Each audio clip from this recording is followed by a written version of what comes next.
Good morning. Government college Devli के YouTube channel में आज हम पढ़ेंगे मनु के मंत्रिमंडल संबंधी विचार।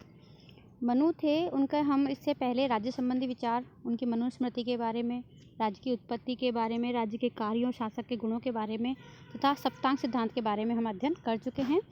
आज हम इसमें अध्ययन करेंगे कि जो मनु है उसने राज्य का प्रशासन सुचारू संचालन के लिए मंत्रिमंडल के संबंध में क्या विचार दिए हैं, क्या उसकी आवश्यकता और महत्व बताए हैं, और मंत्रियों की जो योग्यताएं हैं वो क्या हो सकती हैं, क्या उनके कार्य होते हैं, इनका इसमें वर्णन हम करेंगे।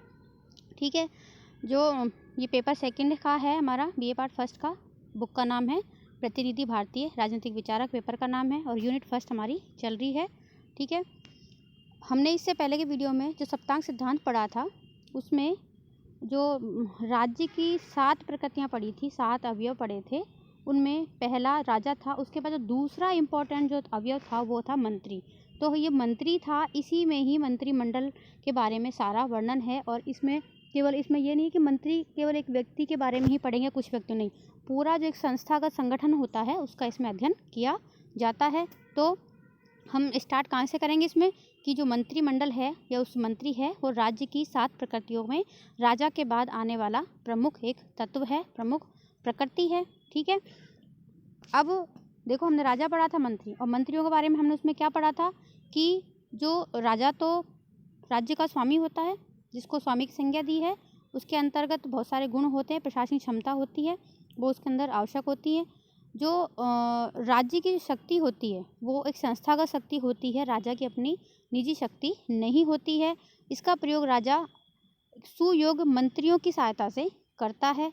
इस अर्थात राज्य के कुशल संचालन हेतु योग्य और कार्यकुशल मंत्रियों को मनु ने राज्य के लिए आवश्यक माना है। ठीक है। मनु ने अपने मनुस्मृति के अंतर्गत मंत्रियों के लिए क्या आवश्यक गुण होने चाहिए, क्या उनकी योग्यताएं होनी चाहिए, उनके बारे में विस्तार से वर्णन किया है। ये सारी चीज़ें हम पिछले अध्याय में पढ़ चुके हैं। अब आता है मंत्रिपरिषद।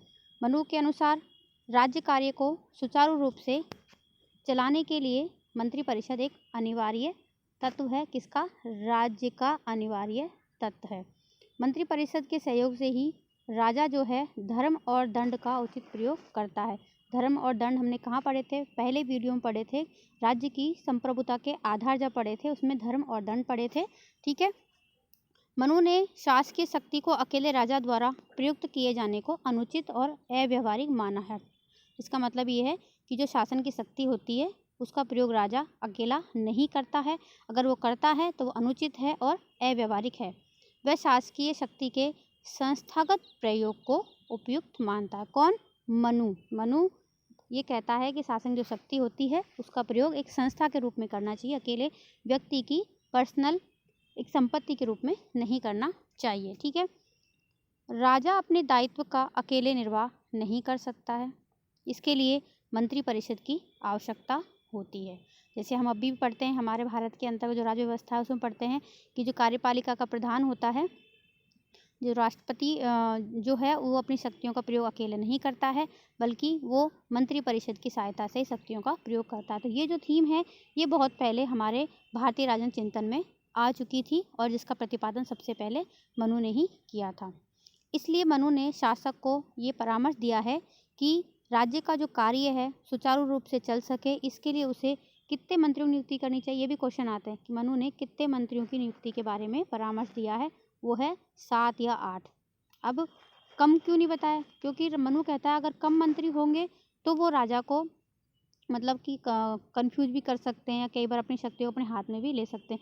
ज़्यादा मंत्री होंगे तो राजा को निर्णय लेने में प्रॉब्लम आएगी। सब मंत्री अपने अपने अलग अलग विचार देंगे तो राजा के सामने धर्म संकट उत्पन्न हो जाता है कि हम किसकी बात को माने और किसको नहीं माने। इसलिए न बहुत ज़्यादा कम मंत्री होने चाहिए मंत्रिमंडल में, न बहुत ज़्यादा अधिक होने चाहिए, बल्कि 7 या 8 ही होने चाहिए।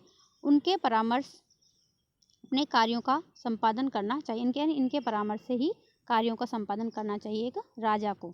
ठीक है।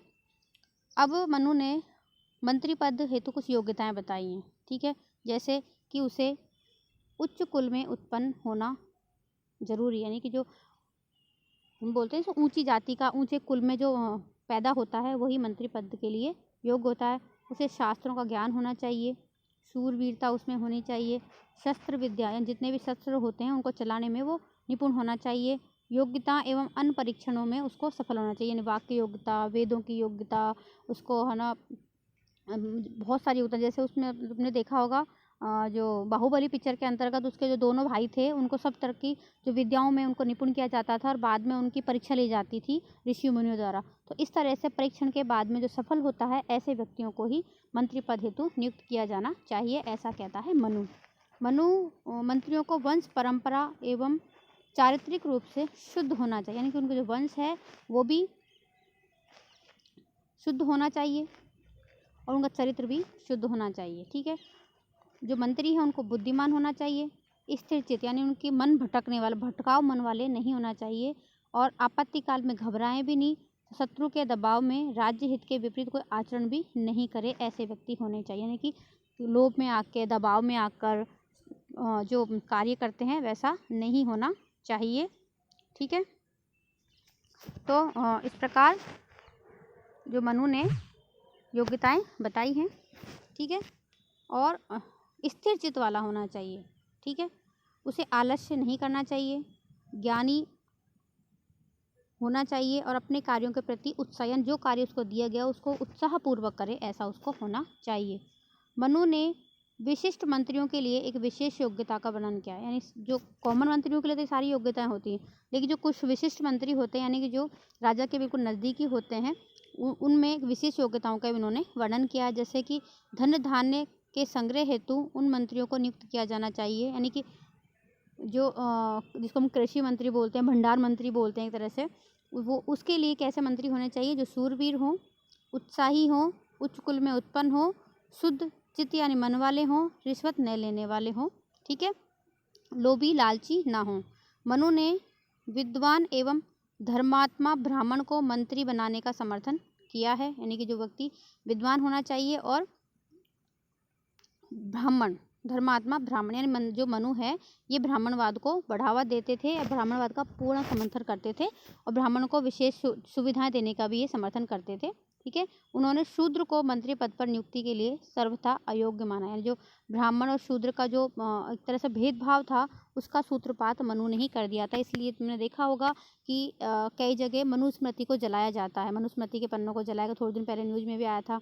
जो अम्बेडकर के समर्थक जो लोग हैं, क्योंकि अम्बेडकर थे वो मनुस्मृति का, मनु का बिल्कुल भी समर्थन नहीं करते थे, कारण केवल ये एक था कि उन्होंने जाति पाति के, ब्राह्मण और शूद्र के जो भेदभाव है जिससे अभी भी हमारा समाज बिल्कुल भी मतलब छुटकारा नहीं पा सका है, ये यहाँ पर भी अभी एक गंदगी के रूप में लिप्त हैं, तो उसका सूत्रपात मनु ने किया है, ऐसा अम्बेडकर जी मानते थे। ठीक है, मंत्रियों के दायित्व और अधिकार, मंत्रियों को क्या काम करना चाहिए, क्या उनके अधिकार होते हैं, इस पर मनु ने जो कहा है मनुस्मृति में कि मंत्रियों को आलस्य रहित होकर, मतलब आलस्य को छोड़कर नागरिक द्वारा किए गए कार्यों को देखना चाहिए, मतलब कि जो नागरिक हैं राज्य के वो क्या क्या कार्य कर रहे हैं उनको जा जाकर देखना चाहिए, बिना आलस्य के। ये नहीं सोचना चाहिए कि अरे नहीं रे बाद में कर लेंगे, देख लेंगे, ठीक है, ऐसा नहीं, तुरंत उनको जो कार्य दिया जाता है वो तुरंत उनको करना चाहिए। मंत्रियों को प्रजा एवं राज्य कर्मचारियों के कार्यों का निरीक्षण करते रहना चाहिए, यानी कि जो प्रजा है वो क्या काम करती है और राज्य के जो कर्मचारी हैं वो क्या काम करते हैं, उनके कार्यों का उनको निरीक्षण करना चाहिए। शासकीय कार्यों को संपन्न करते समय, यानी कि राजा जो राज कार्य जो करता है, शासन में जो कार्य करता है, उनको करते समय राजा को मंत्रियों के साथ में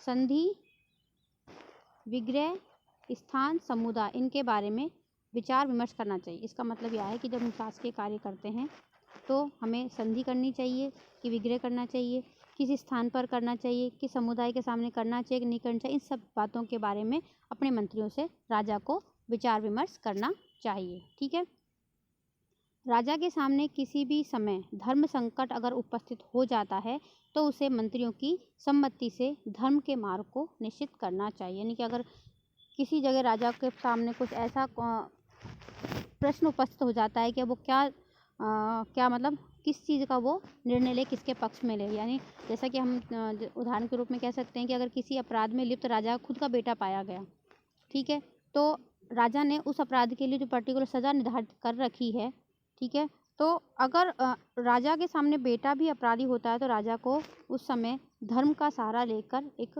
जो होता है निष्पक्ष निर्णय लेना चाहिए धर्म संकट उपस्थित होने पर, और इसके लिए उसे मंत्रियों की सम्मति भी लेनी चाहिए, ठीक है।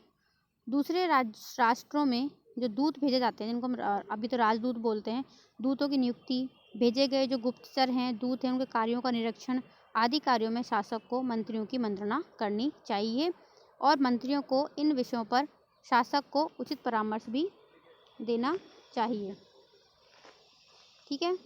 यानी कि जो काम बाहर के देशों की गुप्त सूचनाओं के लिए जो जो नियुक्त की गए गुप्तचर और दूत, उनके कार्यों को अगर राजा को निरीक्षण करना है तो वो शासक जो है ऐसा करते समय मंत्रियों से उसके बारे में सलाह मशविरा लेकर ही करें। अब मंत्रि परिषद की कार्य प्रणाली, यानी कि वो कार्य कैसे करते हैं, उसके बारे में मनु ने अपने ग्रंथ में जो कहा है वो इस प्रकार है कि जो प्राचीन भारतीय ग्रंथ हैं उनमें शासक द्वारा मंत्रियों से मंत्रणा किए जाने के संदर्भ में 2 प्रकार के तरीकों का विवेचन किया गया है। पहला है मंत्रि परिषद के सदस्यों से अलग अलग गुप्त विचार विमर्श करना चाहिए, और दूसरा है संपूर्ण मंत्रि परिषद से सामूहिक रूप से विचार विमर्श किया जाना चाहिए। यानी कि कुछ ऐसे मुद्दे होते हैं जिनको हम सबके सामने नहीं रख सकते हैं, सबकी राय जानना होता है अलग अलग, जिससे कि ये पता लगे कि किस मंत्री जो है वो धोखाधड़ी कर रहा है, जिस राजद्रोह कर रहा है, जिसको बोलते हैं ना राजा का के विरुद्ध षड्यंत्र रच रहा है। तो ऐसे मामलों के लिए हमें अलग अलग मंत्रियों से सलाह मशवरा करनी चाहिए, और कुछ ऐसे मामले होते हैं जिनमें जो है कि सारे मंत्रियों को एक साथ बिठाकर उनसे सामूहिक रूप से विचार विमर्श किया जाता है राजा के द्वारा, और फिर निर्णय लिया जाता है, ठीक है।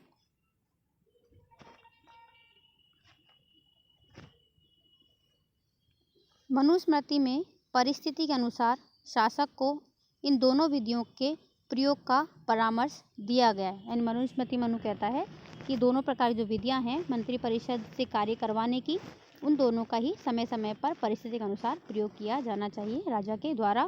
शासक को महत्वपूर्ण एवं जो जटिल समस्या हैं उन पर मंत्रि परिषद के सदस्यों से पृथक पृथक एकांत में मंत्रणा करनी चाहिए। जो महत्वपूर्ण विषय हैं जिनके बारे में बहुत सीरियसली जो राजा को डिसीजन लेना है, उन पर मंत्रियों से राजा को अलग अलग और अकेले में जाकर मंत्रणा करनी चाहिए। कोई वहाँ पे आसपास कोई भी नहीं होना चाहिए।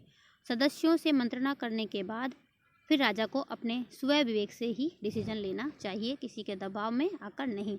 किंतु जो सामान्य शासकीय कार्य हैं उनके संदर्भ में जो राजा है उसको मंत्रियों से सामूहिक मंत्रणा करनी चाहिए, ठीक है। मंत्रणा की गोपनीयता, यानी कि मंत्रणा जो करते हैं विचार विमर्श मंत्रियों से जो किया जाता है वो गोपनीय होना चाहिए। लेकिन वो कैसे रखा जाए गोपनीय, उसके लिए मनु ने कुछ उपाय भी बताए हैं। मनु ने मंत्रणा की गोपनीयता की आवश्यकता पर विशेष बल दिया है, और इस संदर्भ में मनुस्मृति में मंत्रणा के लिए उपयुक्त स्थल, यानी कि उसके लिए उपयुक्त स्थान होना चाहिए, उपयुक्त समय होना चाहिए, और आवश्यक परिस्थितियां का स्पष्ट विवेचन किया है। और मनु बताते हैं कि कैसा स्थान हो, किस समय करनी चाहिए, ठीक है। मंत्रणा के महत्व को स्पष्ट करते हुए मनु ने कहा है कि जिस राजा के मंत्र को दूसरे लोग नहीं जानते हैं, जिस राजा की गोपनीय बातों को दूसरे लोग नहीं जानते हैं, ठीक है, वह राजा अगर उसके पास पूरा धन भी खत्म हो जाए, उसका कोष भी नष्ट हो जाए, तो भी वह संपूर्ण पृथ्वी का भोग कर सकता है। यानी अगर हमारे जो सीक्रेट्स हैं उनको कोई नहीं जानता है तो फिर नहीं जान पाता है तो हम आराम से फिर भी सर्वाइव कर सकते हैं और अपना जीवन बिता सकते हैं। लेकिन हमारी अगर आंतरिक जो गोपनीय बातों को व्यक्ति जान लेते हैं तो हम सब कुछ होते हुए भी, यानी हमारे पास कोष है लेकिन हमारे उसमें कमी को जान लेते हैं, दूसरा राजा तुरंत उस पर अटैक कर सकता है, ठीक है। मंत्र की गोपनीयता को राजा व राज्य के वैभव की वृद्धि के लिए आवश्यक माना। यानी कि मंत्रणा की गोपनीयता को क्यों मनु ने इतना इम्पोर्टेंस दी है कि वो राजा और दोनों के वैभव की जो वृद्धि है, यानी कि उनका जो राज्य है, उनका सुख सुविधाएं हैं, उनके राज्य का अस्तित्व है, उनके लिए वो जरूरी हैं। मनु ने मंत्रणा की गोपनीयता की दृष्टि से मंत्रणा के समय को महत्वपूर्ण, अब देखो 3 जो बताए थे ना ऊपर, उपयुक्त स्थल, उपयुक्त समय और उपयुक्त परिस्थितियाँ, इनमें पहला जो आया है वो है उपयुक्त समय। समय महत्वपूर्ण माना है कि आधी रात्रि, मध्याह्न का मतलब है आधी रात्रि के समय मानसिक खेद और अशांति से रहित होकर, यानी कि दिमाग में किसी प्रकार का खेद भी नहीं होना चाहिए और अशांत मन नहीं होना चाहिए, उससे रहित होकर शासक को मंत्रियों से मंत्रणा का कार्य करना चाहिए। यह समय सामान्य रूप से समस्त व्यक्तियों हेतु विश्राम का समय होता है, यानी आधी रात्रि का समय मनु ने क्यों चुना है कि आधी रात्रि में ज़्यादातर सभी पशु पक्षी सहित सभी व्यक्ति जो हैं वो विश्राम करते हैं, यानी सोते हैं, इसलिए इस टाइम डिस्टर्ब में ज़्यादा नहीं होता है, इसलिए मनु ने अर्धरात्रि या मध्याह्न के समय को उपयुक्त माना है मंत्रणा के लिए। ये क्वेश्चन आते हैं कि कौन सा समय माना है मध्याह्न, कौन सा स्थल माना है, ऐसा। ठीक है, अतः इस समय मंत्रणा है उसमें व्यवधानों की उपस्थिति की आशंका बहुत कम होती है। अब मंत्रणा के स्थल के समय मनु क्या कहता है कि निर्जन वन होना चाहिए, यानी बिल्कुल सुनसान वन होना चाहिए, निर्जन पहाड़ होने चाहिए और एकांत प्रासाद मतलब एकांत जो महल है वो होना चाहिए, ऐसे स्थान पर मंत्रणा की जानी चाहिए। ठीक है, ये ध्यान रखने हमें ये तीन तो ये चीज़ है। ठीक है, पहला आ गया समय, समय ये हो गया, दूसरा आ गया स्थल, स्थल में निर्जन वन पहाड़ और एकांत। ठीक है, मंत्रणा के लिए जो आवश्यक परिस्थितियां हैं, परिस्थितियों का विवेचन करते मनु ने कहा है कि जो मंत्रणा का स्थान है उसमें मंत्रणा करते समय वहाँ पर कोई बुद्धिहीन व्यक्ति भी नहीं होना चाहिए, कोई मूक बधिर भी नहीं होना चाहिए। कुछ तिर्यक योनि वाले जो पक्षी होते हैं, जैसे तोता मैना, ये हमारे क्या करते हैं, मनुष्यों की बातों को रिपीट करते हैं, इसलिए वो भी नहीं होना चाहिए। अत्यंत वृद्ध व्यक्ति यानी बहुत ही बूढ़ा व्यक्ति भी वहाँ नहीं होना चाहिए। किसी भी रोग से ग्रसित कोई व्यक्ति नहीं होना चाहिए। स्त्री भी नहीं होनी चाहिए कि स्त्रियों की बातों में पेट में बातें नहीं पचती हैं, इसलिए मनु उनको भी मंत्रणा से दूर रखने की बात कहता है। मलेच्छ और व्यंग यानी कम या अधिक अंगों वाले जो होते हैं ना, इन सभी को वहाँ से हटा देना चाहिए और उसके बाद ही मंत्रणा करनी चाहिए। क्यों, इसका कारण क्या बताया, क्योंकि इन जो सब व्यक्ति हैं ये अस्थिर बुद्धि वाले होते हैं, इसलिए अगर कभी इनको कोई अपमानित कर दे या कोई बुरा भला कह दे या कुछ भी मतलब इनको उकसा भी दे तो ये मंत्र का भेदन कर सकते हैं। जो मंत्रणा की गई है उसका वो सबके सामने वो बोल सकते हैं उसको, तो गोपनीयता भंग हो जाती है। इसलिए इस प्रकार मनुस्मृति में वर्णित शासन संबंधी मंत्री परिषद की जो व्यावहारिक व प्रभावपूर्ण भूमिका है उसको मनु ने स्वीकार किया है और इस संदर्भ में मनु का जो दृष्टिकोण है उसको व्यावहारिक कहा जा सकता है। मंत्रियों को शासन के महत्वपूर्ण भूमिका प्रदान करते हुए मनु ने उन्हें पद पर नियुक्त किए जाने से पहले योग्यता एवं उपयुक्तता के समुचित परीक्षण को आवश्यक माना है। तो ये हुए मनु के मंत्रिमंडल संबंधी विचार। इसके बाद हम अगले टॉपिक के साथ फिर आएंगे। धन्यवाद।